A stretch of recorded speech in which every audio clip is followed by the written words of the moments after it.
Welcome to Tales of the Famous, the channel that drags legends back into the merciless light of truth, that tears away the carefully polished masks of the untouchable icons, that dives without hesitation into the darkest corners of glory and takes you where no one else dares to follow.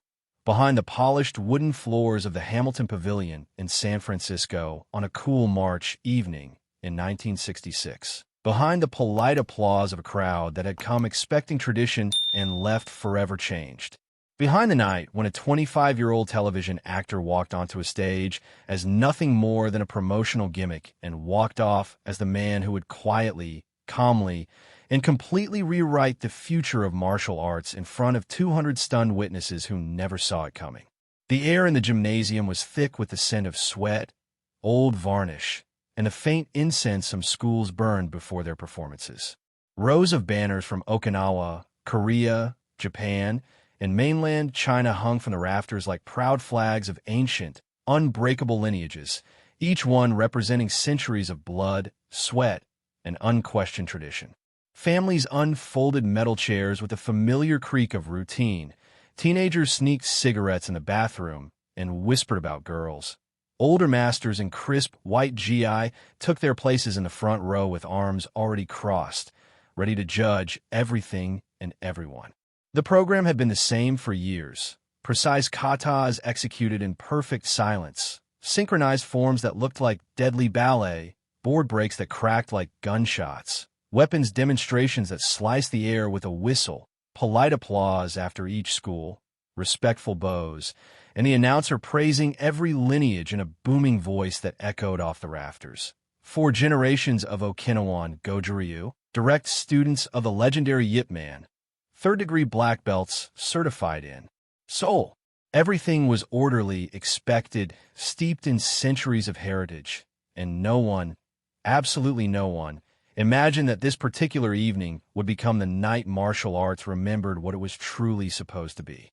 Bruce Lee was scheduled second to last, right before the closing ceremony, the perfect slot for light entertainment before everyone went home satisfied with the usual display of tradition. The organizers had slapped his name on the poster in big, bold letters. Star of the upcoming TV series The Green Hornet. See his lightning-fast skills live, because they desperately needed to sell more tickets, because a Chinese-American TV sidekick sounded exotic and newsworthy, because they figured a few flashy kicks, a 1-inch punch, maybe a backflip or 2 would keep the teenagers in the back row entertained before the real masters took the floor and restored the proper dignity of the event.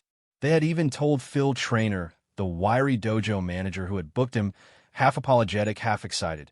5 minutes tops, some kicks, maybe a backflip. The audience loves that stuff. Phil had passed the message on, and Bruce had simply smiled and said, "You'll see." Backstage, Bruce stretched in complete silence. He wore a simple black kung fu uniform. No patches, no colors, no embroidery. Nothing to announce who he was or where he came from. Nothing to ask for respect or attention. He moved like water, loose, relaxed, almost indifferent, while around him the other performers adjusted their belts for the 10th time, whispered last-minute encouragements to their students, and shot him sideways glances that ranged from mild curiosity to open contempt. The older instructors didn't bother hiding their opinions. One Shotokan sensei, named Masaru Watanabe, a man with 40 years of traditional training and a reputation for never smiling, muttered to his colleague loud enough for others to hear. "This is what martial arts has become. Actors doing tricks for applause." Another nodded. "He moves fast, sure, but so do jugglers." Bruce heard them. He said nothing. He just kept stretching, breathing slow, waiting, because he had learned long ago in the back alleys of Kowloon that the best answer to doubt is not words, but action. The show began exactly on time, and for the first 2 hours, everything unfolded exactly as it always did. Taekwondo high kicks that sliced the air like blades, landing with perfect control and drawing murmurs of appreciation. Aikido throws that sent partners flying, yet caught them gently before they hit the ground, demonstrating the harmony of power and restraint.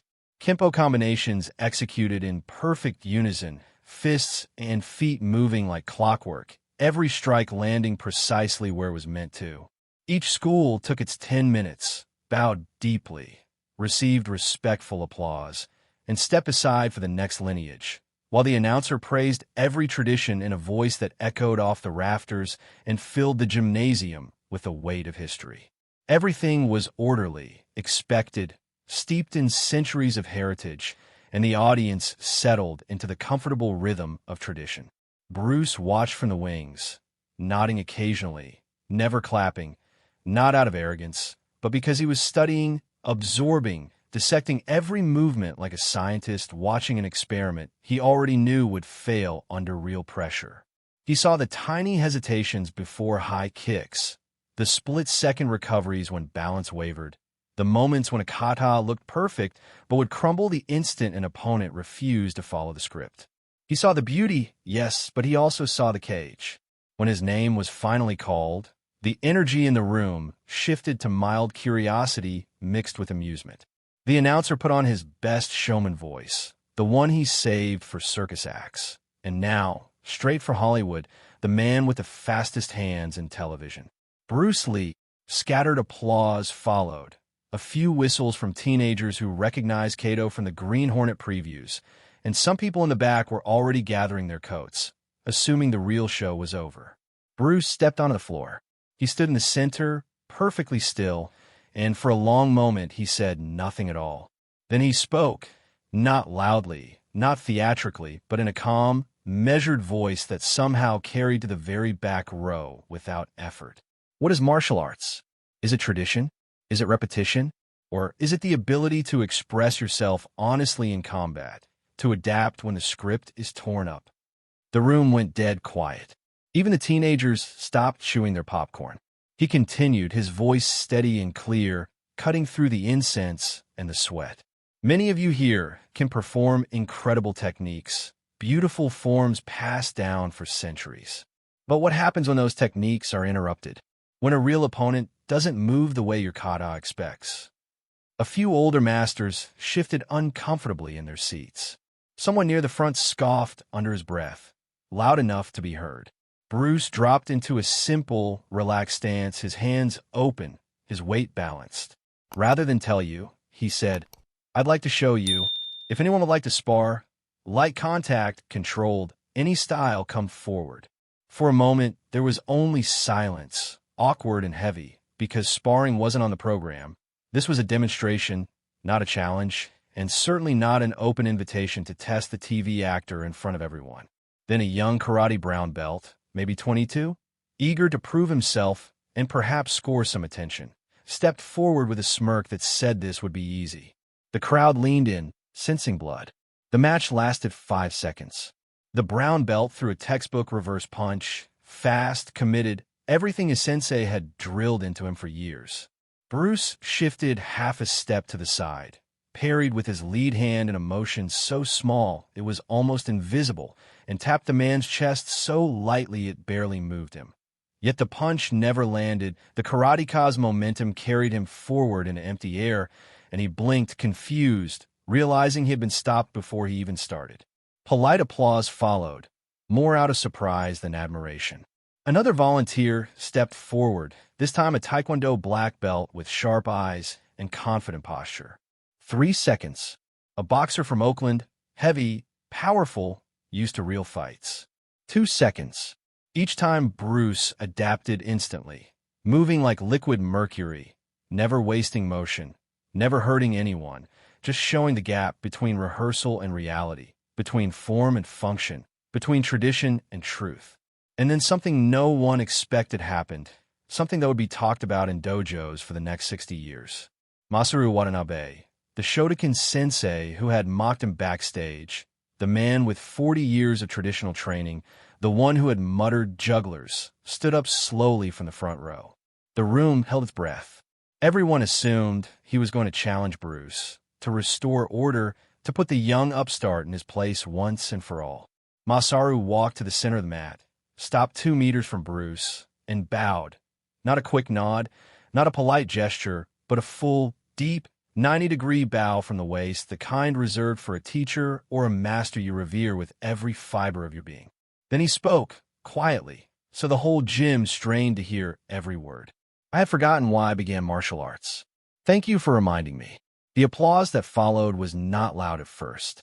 It was slow, building, almost reverent, starting with one person in the back, then another, until the entire room was on its feet. It wasn't the roar of a stadium rock concert. It was the sound of minds changing, of pride crumbling, of tradition being forced to look at itself in the mirror. Even the teenagers who had come for flips and tricks stood silent, feeling something shift inside them they couldn't yet name. Bruce bowed back, humble, almost embarrassed, his eyes lowered in genuine respect. He stepped off the mat without another word. The display ended not with the planned closing ceremony, but with people talking in hushed tones, instructors exchanging glances they had never exchanged before, teenagers reenacting Bruce's moves in the parking lot long after the lights went out, trying to capture a fraction of what they had just witnessed. The next day, the San Francisco Examiner ran a small article buried in the sports section. TV actor steals martial arts show, not with flash, but with truth. Word spread slowly through dojos across California, then the country, then the world. Those who were there never forgot. They told their students told theirs. And somewhere along the way, the night Bruce Lee was invited as a gimmick became the night martial arts remembered what it was supposed to be.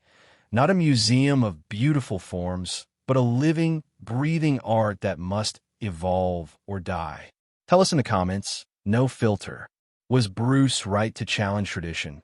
Or did he cross a line that should never be crossed? Would you have stepped forward to spar that night, knowing what we know now? Has this story changed how you see Bruce Lee? Not as a god, but as a man who forced the world to wake up? Thank you for staying until the end with Tales of the Famous. Like, share, subscribe, hit the bell. The next revelation is coming soon. See you soon. And sometimes the greatest fight isn't against an opponent. It's against everything people think they know.